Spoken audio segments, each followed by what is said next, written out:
through the hip thrust or the bench bridge today. It's a great exercise to be able to get that end range extension, especially with load. It is an exercise that you could load heavily if done correctly, but it's also an exercise that I find relatively easy to perform for my clients, especially in comparison to a front squat or a squat. A little bit less range of motion and a little bit more support.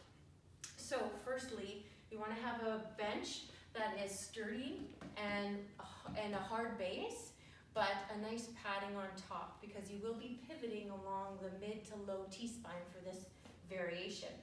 So you're going to get yourself into position, placing that bench in that area, placing those forearms on the bench, and again, this will be your pivot point. Now for feet setup, if you walk your feet further out, you will engage hamstrings. If you walk your feet further in, you will engage quads a little bit more. If you're interested in focusing on glute strength, then at the top of the movement, you want to have your shins perpendicular to the floor. Also, you want to have your feet a little bit wide and your knees a little bit wider.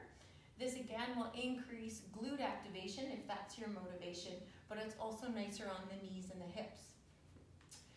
You, at the top of the movement, and most importantly, and this is why it's so beneficial, is to try and get that end range extension.